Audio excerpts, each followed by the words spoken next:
Hello আসসালামু আলাইকুম, welcome back to my channel Munta's kitchen. আজকে আমি আপনাদেরকে তৈরি করে দেখাবো আমের লাচ্ছির রেসিপি। এই প্রচণ্ড গরমে আমাদের সারাদিনের ক্লান্তি দূর করার জন্য এক গ্লাস আমের লাচ্ছি কিন্তু খুবই দরকার।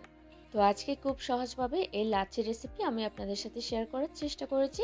আশা করি ভালো লাগবে। চলুন দেখা যাক পুরো রেসিপিটা। এখানে আমি আম নিয়েছি মিডিয়াম সাইজের দুটো, আর আমগুলো অবশ্যই পাকা থেকে নেওয়ার চেষ্টা করবেন। এখন আমগুলো কেটে আমি প্রসেসিং করে নিব। তো এখন আম নিয়ে আমি ছুরির সাহায্যে প্রথমে আমের মুখটা কেটে নিচ্ছি, আর এখন দুফালি করে নেব।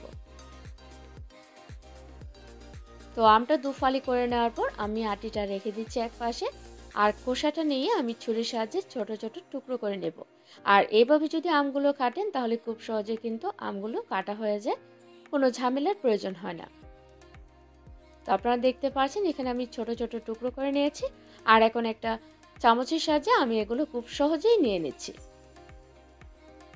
আর এভাবেই কিন্তু আমি সবগুলো আম এখানে কেটে নিব।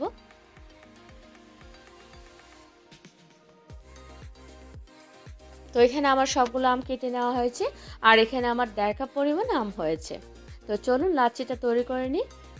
আর লাচ্ছি তৈরি করার জন্য এখানে আমি একটা ব্লেন্ডারের জাগ নিয়েছি। এখন এর মধ্যে কেটে রাখা আমের টুকরোগুলো দিয়ে দিচ্ছি। আর এখন এর মধ্যে আমি দিয়ে দিচ্ছি আধা কাপ পরিমাণ মিষ্টি দই। যেহেতু আজকে আমি আমও মিষ্টি নিয়েছি আর দইও মিষ্টি নিয়েছি, তাই এখানে আমি কোনো প্রকার চিনি কিন্তু অ্যাড করি নাই। দিয়ে দিচ্ছি খুবই সামান্য পরিমাণ লবণ, এটা কিন্তু স্বাদে ব্যালেন্স নিয়ে আসে। আর দিয়ে দিচ্ছি 1 কাপ পরিমাণ ঠান্ডা দুধ। দুধটা কিন্তু আগে থেকে জাল করা ছিল, তবে আপনারা চাইলে এখানে প্যাকেটের দুধও দিতে পারেন।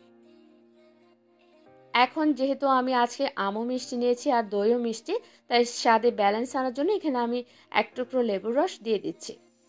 এখন এটা আমি ঢাকনা দিয়ে ঢেকে প্রায় 3 থেকে 4 মিনিট সময় ধরে ব্লেন্ড করে নেব।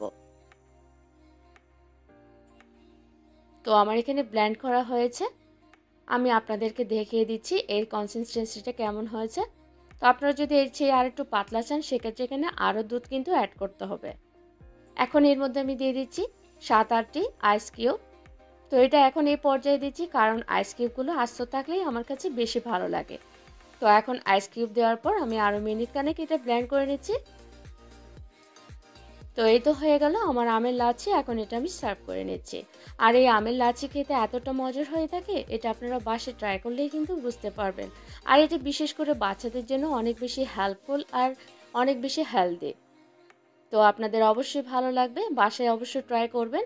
আর এটা আরও সুন্দর করার জন্য আমি উপর থেকে দিয়ে দিচ্ছি আমের টুকরো। আর এইভাবে লাচ্ছিতে আমের টুকরোটা দিলে খেতে ভালো লাগে, চাইলে আপনারাও অ্যাড করতে পারেন। আর ভিডিওটি ভালো লাগলে অবশ্যই লাইক দিবেন এবং ফ্রেন্ডস এন্ড ফ্যামিলির সাথে শেয়ার করবেন। সবাই ভালো থাকবেন, আমার জন্য দোয়া করবেন।